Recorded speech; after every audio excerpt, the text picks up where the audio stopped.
Welcome back, ladies and gentlemen. Today we're going to look at a couple more theories of deviance to go along with what we talked about already with labeling and some of the others. We're going to look at social control, differential association, and cultural theories. Social control was one that came from a guy named Travis Hershey. This was in the 1960s, and he looked at the idea of conformity. So unlike most criminology theories that purport to explain why people offend, control theory offers a justification for why people obey the rules. So it's taking a slightly different approach, not focusing on the criminal aspect so much as why most people choose to obey the rules in society. So cultural theory provides this explanation of how behavior conforms to that which is generally accepted in society. And most people, this is what we do on a daily basis. We conform to the general social norms and social values that are held in our particular world. So some control theories look at the idea of what happens during your childhood and the processes by which you develop internal constraints to help you resist breaking the law into committing crime and being deviant. However, social control looks at the external factors and the processes by which they become more active in helping control our behavior. So the idea that deviance and crime occur because of inadequate constraints in society. For social control theory, there's an underlying view of human nature that includes this conception of free will, whereby offenders have the capacity of choice and responsibility for their behavior. So it's just a question of, do they choose to do the right thing or the wrong thing, and why did they make that choice? As such, social control theory is more closely aligned with the classical school of thought on criminology, more so than the positivist or determinist perspectives. Under classical theory, there's an emphasis on the idea that people make choices to commit crime, and the punishment should be about preventing future crimes from being committed. Positivist schools look at biological and psychological factors that influence their decision. The determinist perspective takes the view that human behavior is caused by factors such as genetic makeup and/or mental health issues, or the actual environment in which the individual finds themselves. This is put forth by someone named Cesare Lombroso, who talks about criminal types and suggests that some people are actually born as criminals. For the most part, social control looks at this idea that we have a shared value or belief system, and we call social norms. Even those who break the law or violate social norms are likely to share the general belief that these rules should be followed. Institutions such as schools and religion play a major role in socializing individuals and do a significant job in making sure social norms are upheld. Crime and deviance are considered predictable behaviors, and that society has not curtailed at this particular point in time. So they would look at this theory, Hershey would look at this and say, well, crime and deviance are predictable behaviors, just society has not found a way to curb those behaviors yet. So explaining conformity, particularly the process by which people are socialized to obey the rules, is the essence of social control theory. Social control theory focuses on how the absence of close relationship with conventional others can free individuals from social constraints, thereby allowing them to engage in delinquency. So this essentially looks at this idea that the criminal either A, disregards the beliefs that he or she has been taught entirely, or B, rationalizes their deviant behavior so that they can engage in criminal activity and still believe that it is wrong.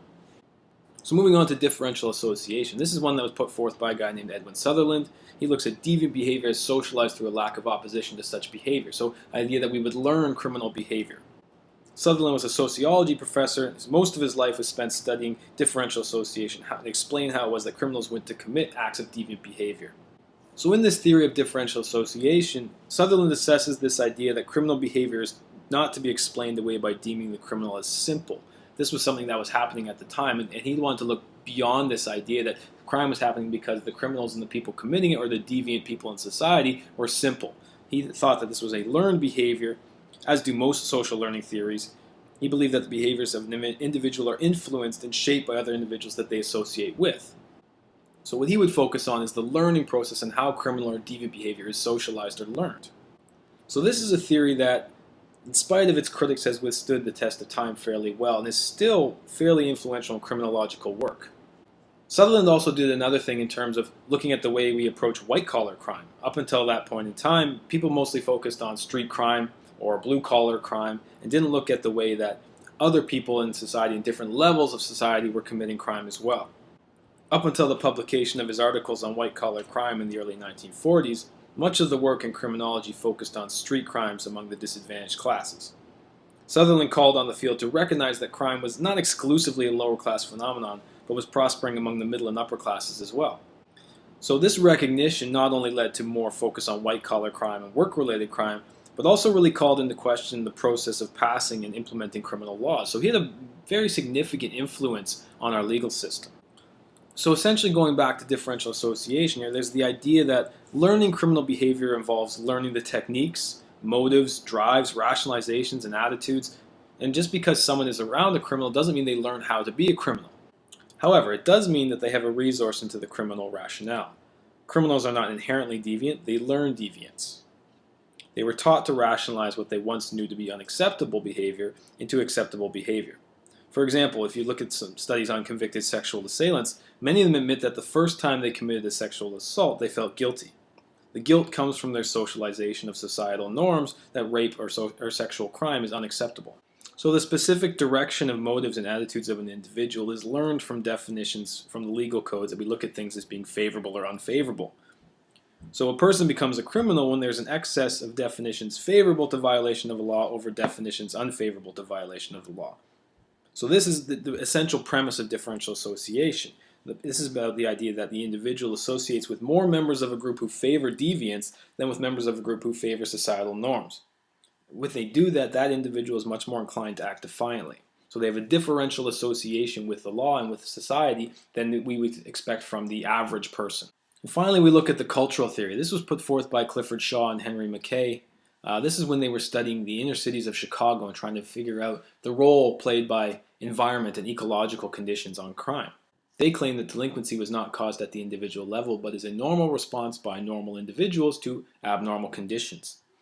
They use this theory called cultural mapping to explain that people are not inherently deviant, but they are influenced by circumstance. Circumstances such as poverty, lack of access to education, lack of access to clean water, things like this are conditions, ecological conditions that contribute to deviance.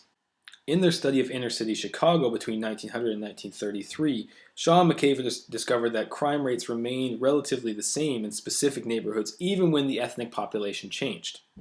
This is at a time of incredibly high immigration and transition in Chicago. So Shaw and McKay in their studies discovered that crime rates remain the same in specific neighborhoods even when the ethnic population changed. This was at a time of very, very high immigration rates in Chicago. So ethnic groups would move into an area and then they would move out sort of collectively, more or less. So you could have this opportunity to study the effect that that has on deviance rates and other rates within society. What they found is that at a time of high immigration was that if the high delinquency rates for a particular immigration group remained high during their migration through the city's other ecological environments, then the delinquency could be associated with that group. That is, if the crime rate stays high for a particular group and it stays high as they move around to different areas and the crime rate goes with them, you can associate it with that particular group. However, if the delinquency rates decreased as immigrants moved through different ecological environments, then the delinquency itself could be associated with a particular environment. So with Shaw and McKay, they look at this idea that it's the environment itself that has much greater impact on particular deviance rates, although this is mostly to address street crime. It doesn't look at things like white-collar crime or organized crime. So it has some limitations. So ultimately, we've looked at these three new theories, social control, differential association, and cultural theories, as ways of trying to explain deviance and crime in society. So they all have limitations, they all have strengths, and some of them have had much more influence on society than others, but they all have merit in terms of what they're doing.